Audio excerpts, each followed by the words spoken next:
Hi everyone, এবার আমার vacation start করলাম ন্যাশনাল জু থেকে। Of course new place with new experience.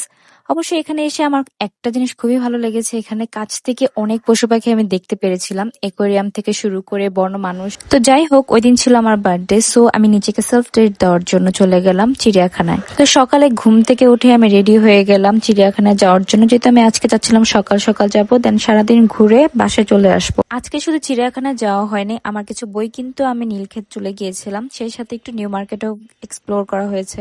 তো প্রথমে বাসে করে চলে গেলাম গুলিস্তান, এবং সেখান থেকে আমরা মতিঝিল গিয়েছিলাম, কারণ যেহেতু মেট্রো দিয়ে যাব, আর আমার কাছে মনে হয় যতবার আমি মেট্রো দিয়ে যাই মতিঝিল দিয়ে ওঠা ভালো, তা না হলে একদমই সিট পাওয়া যায় না। তো এই তো মেট্রো স্টেশনে কতক্ষণ লাইনে দাঁড়িয়েছিলাম টিকিটের জন্য, আর এভাবে লাইনে দাঁড়া থাকাটা আমার কাছে খুবই বিরক্ত লাগে। তো যাই হোক, ফাইনালি 2টা টিকিট পেয়ে ফেললাম। দেশের সম্পদের কোনো কিছু ভালো লাগুক আর না লাগুক, এই মেট্রো স্টেশনটা আমার বরাবরই অনেক বেশি পছন্দ।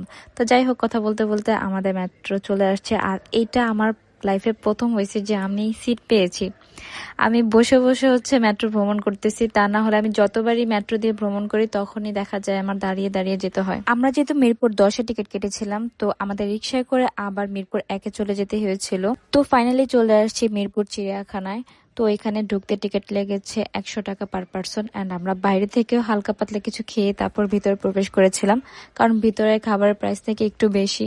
তো ফার্স্টে ঢুকে আমি হরিণের খাঁচার পাশে দাঁড়িয়েছিলাম, আর দূর থেকে হরিণগুলো দেখতে পাচ্ছিলাম, মানে অনেক দূরে ছিল ওরা। তারপর অনেকগুলা বানর দেখতে পেলাম, আর বানরের প্রজাতি এত বেশি, মানে আমরা মূলত শুধু জানি যে বানর, কিন্তু এখানে অনেক প্রজাতির বানর ছিল। দুই বানর একসাথে, এই এক বানর, ওই যে আরেক বানর। मेरी सहेली है।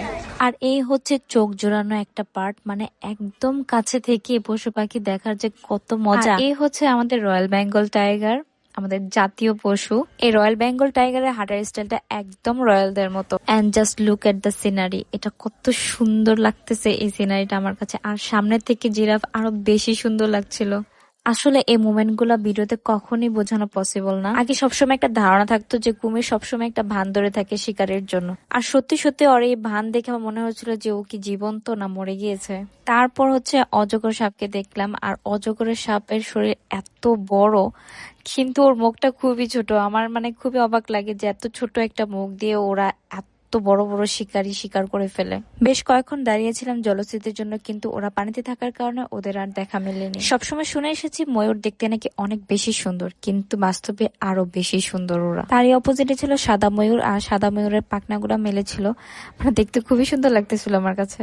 আর এই হচ্ছে আমাদের শিয়াল পণ্ডিত মামা। আসলে এখানে আমি অনেক ধরনের প্রাণী দেখেছি, কালো কাক, সংখ্যাচিল, বক, উট, জেব্রা, কাঠবিড়ালি, গন্ডার, জলহস্তি, আরো অনেক অনেক অনেক প্রজাতির প্রাণী ছিল।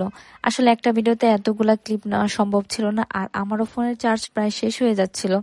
আর বাচ্চারা এত বেশি দুষ্ট, মানে এই বানরটাকে অতিষ্ঠ করে ফেলেছে। আর জায়গাটাও বেশ বড় হওয়ার কারণে আমার হাঁটতে হাঁটতে একদমই পায়ের অবস্থা শেষ, আর আমি আর হাঁটতে পারছিলাম না। তারপর লাস্টে চলে গিয়েছিলাম একুরিয়ামে, আর একুরিয়ামে ঢুকতে লেগেছে মাত্র 10 টাকা, আর সেখানে ঢুকে অনেক কিছু দেখতে পেলাম। প্রায় 140টা প্রাণী সেখানে সংরক্ষিত ছিল, আর আমি একটা বড় তিমি মাছের কঙ্কালও দেখতে পেয়েছি সেখানে। আমি তো পুরাই অবাক, মানে এগুলো একদম জীবন্ত, মানে জীবন্ত এভাবে সংরক্ষণ করা হয়েছে এগুলাকে।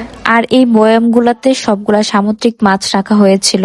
তারপর আমরা চিড়িয়াখানা থেকে বের হয়ে চলে গেলাম কাচিবায়, সেখানে আমরা লাঞ্চটা করে ফেললাম। আফটার লাঞ্চ আমরা চলে গেলাম নীলক্ষেত, কারণ আমাদের কিছু বইয়ের প্রয়োজন ছিল। যেহেতু আমার ফোনের চার্জ শেষ হয়ে গেছিল, তাই শপিং পার্টটা আর নেওয়া হয়নি।